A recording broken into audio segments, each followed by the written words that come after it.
Hey guys, welcome to A Little Bit of Monica. Today we are going to be going over my April wrap up. I feel like April was a pretty good month for me. I ended up getting through a total of 12 books and they kind of ran the gamut of all of the ratings. Let's see if I can do this math right. I had one star read, I had three 3-star reads, I had 5 4-star reads, and I had 3 5-star reads. I feel like that's a pretty good spread of ratings.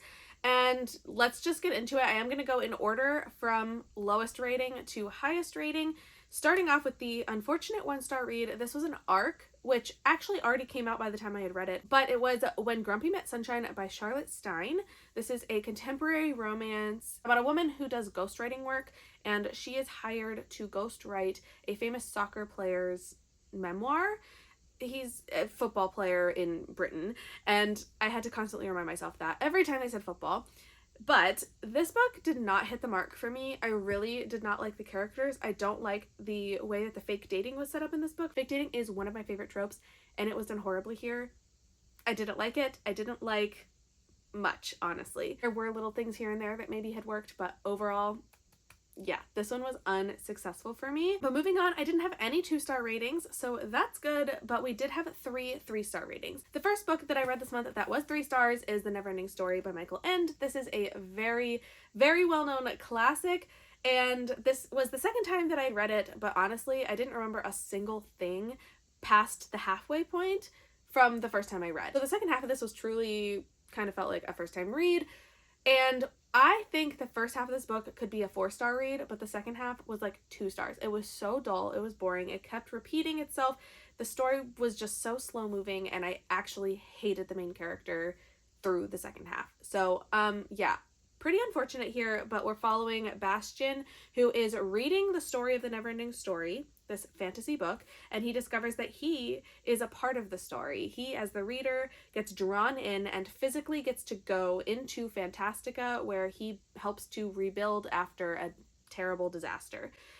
But Bastian then realizes that he is forgetting his own home life, and he has to figure out how to basically get back to his reality without forgetting everything that he's ever known. It's this whole thing. I'm disappointed with how much I don't love the second half of the book, but I do think this is a very classic tale of epic fantasy. It's so much adventure. The type of world building and expansion that you get to experience is really, really special. So I do think that that is a positive point for this, but the second half, it moves a lot slower, it's a little bit dull, so definitely not my favorite. And The Neverending Story was the book club pick for the Midnight Book Society, hosted by Kelsey from Slime and Slashers, and I'm so glad that I got to read this for this book club. I was so excited when I saw that this was the pick for the month, and I just knew I had to participate, and yeah, I'm really glad that I got to read this and see what everybody else is thinking as well. Moving on to the next book that was a 3-star read for this month, and it was Your Shadow Half Remains by Sunny Moraine. This was the Pyramid Book Club pick for April,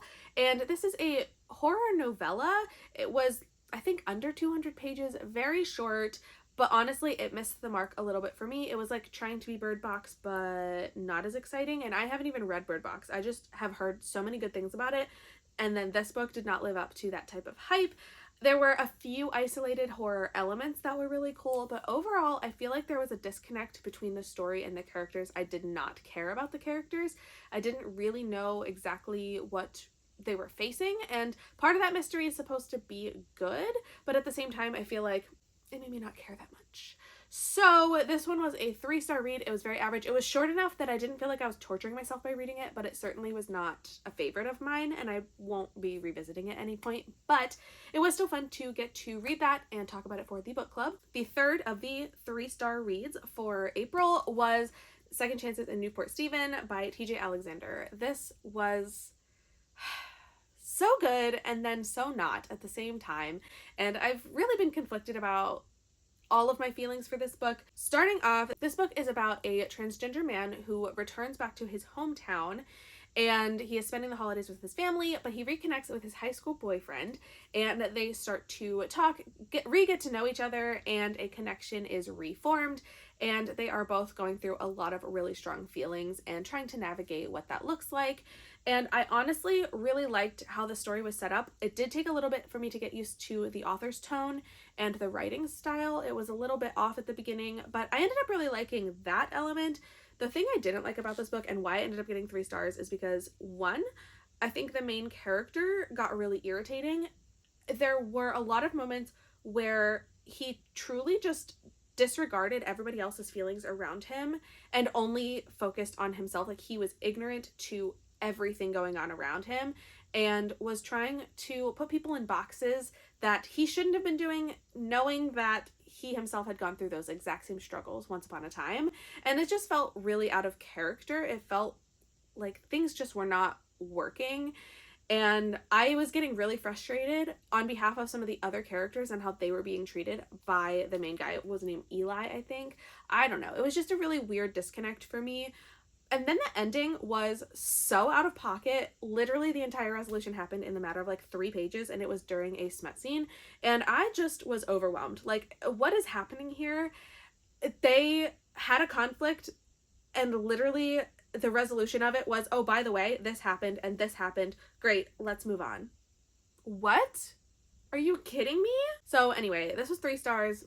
Very average. I am going to be getting rid of this. I thought a lot about it, whether I was going to keep it because it's the Pretty Afterlight edition, but yeah, I'm not doing it. I'm going to be putting that on my Pango.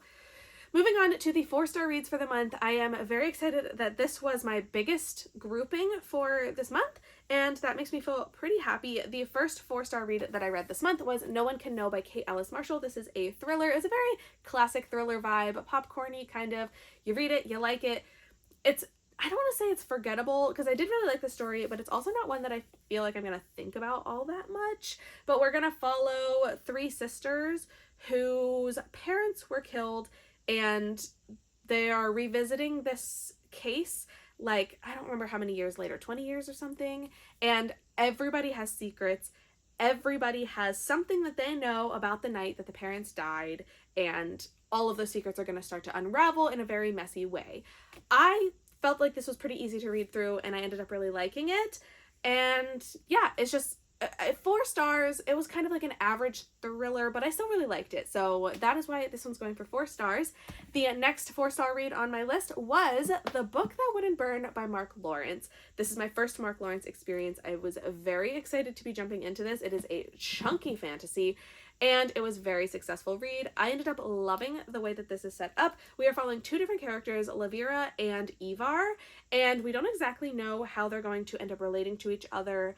We just know that Lavira is basically an orphan, I think, who's taken into like the city and is put into a position where she is going to be learning and studying, and she works in the library. And then Ivar, on another plane, a whole other area, he is trapped with these other people that his brothers and sisters, the people that he has been with for the last decade. They've been trapped in a room that I don't think you're really supposed to understand exactly where they are, but they've been trapped in this room after coming out of the mechanism and trying to navigate what that's going to look like. And then throughout the story, we are following these paths as they start to head towards each other and eventually intertwine, and lots of excitement. I really, really liked the writing style here. Mark Lawrence has gained a fan in me, but also the world building here was so brilliantly done. I'm just so impressed with the expansiveness and the twists that happen and the things that get unveiled. It is so very good, and I truly, truly had such a good time with this, despite the fact that it was so long. And I think that if it wasn't so long and felt like it just took forever to get through, this could have probably been a 5-star read, so it's leaning like a 4.5 basically. But yes, this was fantastic. It just needed to be a little bit shorter to feel like I could get through it a bit easier. And I feel the exact same way about the next 4-star read on my list, which is The Will of the Many by James Islington. This is another fantasy story where we are following a young boy named Viz who gets adopted, and then he goes to the academy where he is going to study and learn a lot about the politics and the way that the will works, which is like basically the powerful people get to receive the will of the people that are below them, and this whole hierarchy of people and power. And Viz is going to learn all about that, and he's going to learn his place. But we also know that Viz has a past. He has some secrets of his own, and things are going to start unraveling.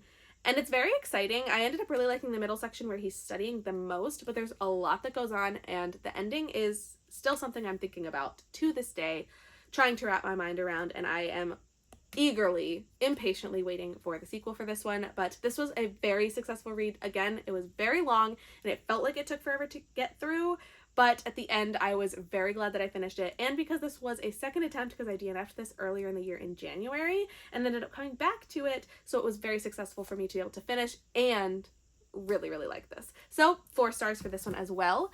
Following up with that, the next book on the list is The Stranger in Her House by John Mars. This was the book club pick for the Lights Out Book Club hosted by Sav from Riveting Reads, and I was so lucky to be asked to co-host this month. And honestly, this book was so good, and we had such a good discussion. Honestly, it might be one of my favorite book club discussions in general, because this book has so much that goes on, and it was so easy to talk about, but like only when we were talking about spoilers, because there are some crazy twists that happen in this book, and they happen like progressively throughout. I mean, I think the first twist happens about the third of the way in, so like it's kind of insane, and seriously, nobody saw the twist coming, which is absolutely brilliant. Based on the description, what we know is that Connie is helping to take care of her mother, Gwen, and then a man named Paul shows up and starts kind of like weeding his way into her life, and Connie becomes very uncomfortable by this. He kind of makes a stake and doesn't want to leave, and it's very weird, and she's very suspicious of him, and she has a right to be, so things are gonna go so sideways in this.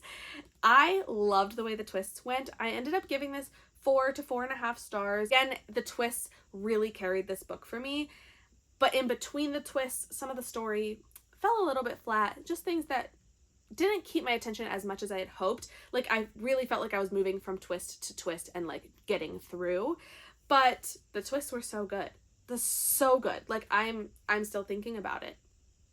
But yes, this was fantastic and absolutely deserving of the 4-star rating. And finally, the last 4-star read of the month was actually my last read of the month, and that is At First Bite by Olivia Dade. This is another Afterlight special edition, and I ended up really liking this a lot more than I was expecting. The first half of the book, I didn't really care about the characters that much. The situation that they found themselves in, I was not crazy about. We are following Athena, who had a fiance, and the engagement was broken off after she overheard a conversation between her fiance and his brother, where the brother was telling him all the reasons that they should not get married. Now, the wedding didn't get broken off until significantly later. Like, I think she said maybe like a month or 2 before the wedding, which is crazy to me, but she gave up her apartment, she quit her job, she gave up all her belongings, like sold everything. She was planning to move in with her eventual husband, and she finds herself with nowhere to go except for the one place that she has her name on, which happens to be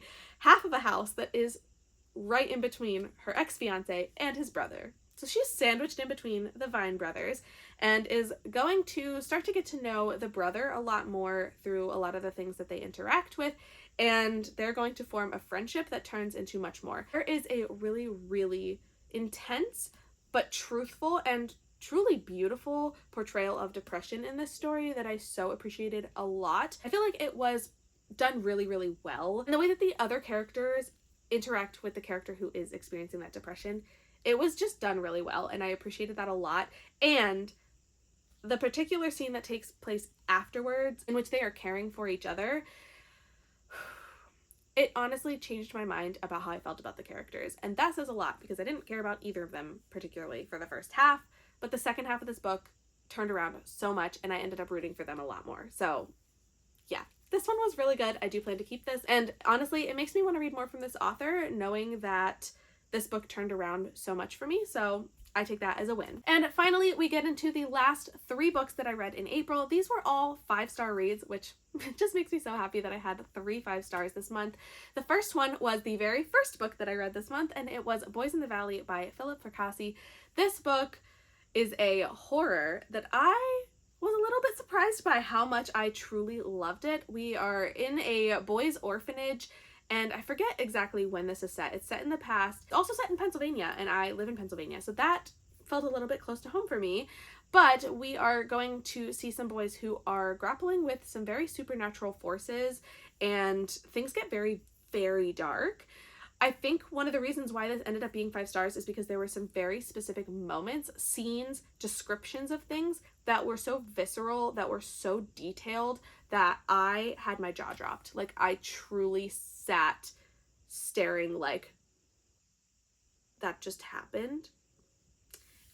Yeah, this happened multiple times through the book where I had such a just like real response to the book, and that made me love it so much. And honestly, the plot itself seemed to move pretty quickly. I don't feel like there was any moment where I felt like I was bored. Things kept happening and it was really good, and I truly loved this. And it's one of those things that it's not like a book that seems like it should stand out a lot, but I feel like some of those scenes or the ideas of some of the scenes are probably going to stick with me for quite a while. The second book that I read in April was also a 5-star read, and that was Not in Love by Ali Hazelwood. If you've been here for any length of time, you know I love Ali Hazelwood.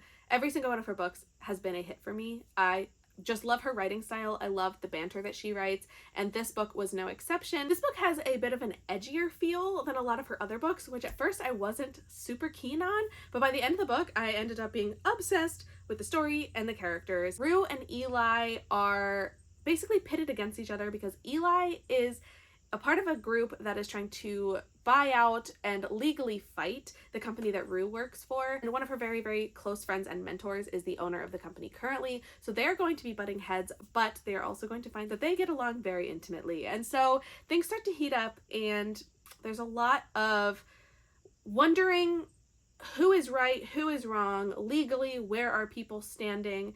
And there's just a lot going on here. It's so dramatic, but I loved it. I loved the secrecy of the relationship. I loved the adventurousness of the relationship. They worked together really, really well, and there was a lot of talk about trust and trying to work through a lot of that. So this book was also a hit. No surprise there, but I ended up really loving this and giving it a full 5 stars. And finally, the last book to talk about was my final 5-star read of the month, and it was Fangirl Down by Tessa Bailey. This is another Afterlight special edition, and I truly loved this book way more than I could have ever anticipated. This is a golf romance. Yeah. In this book, we are going to follow a professional golfer and his biggest fan, who turns into his caddy. Wells Whitaker is at rock bottom. He has been flopping, and he has lost basically every single one of his fans, except for Josephine Doyle, who remains his biggest fan and eventually comes on to help him in the caddy role, which I truly didn't understand exactly how involved a caddy is in like the success of the golfer, but it's insane.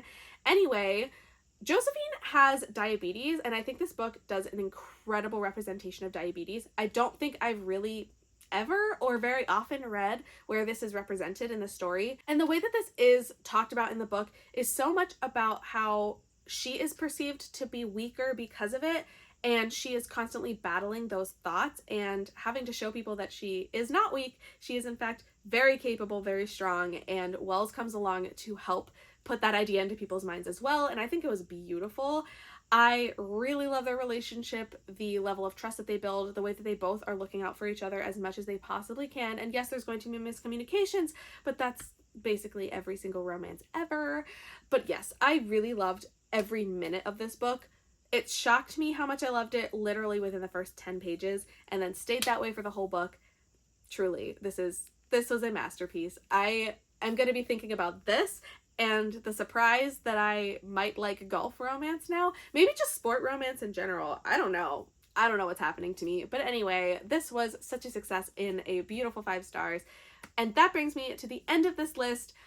What a good month this was. I feel so, so happy that April was so successful. I had 12 total reads, and honestly, I feel like I couldn't really have asked for a better result out of it. They can't all be 5 stars, but finding quite a few 5 and 4 stars feels really, really good for me. But that brings me to the end here. I want to hear your thoughts if you've read any of these books, or if you are considering reading them. Let me know that as well. I'd love to hear. If you like this video and you want to hear more from me, make sure to hit that subscribe button so that you don't miss out on any of my future videos. Now that April is over, and by the time you see this, it's gonna be May. Get it? In sync. It's gonna be May. We have some very exciting things coming up in May. Make sure that you are keeping up with all of that. Subscribe to all of the other channels that I had mentioned in this video about book clubs and things like that. You don't want to miss out on their incredible content as well. But for now, I want to thank you so much for watching this video, and I hope I will see you in the next one. Bye!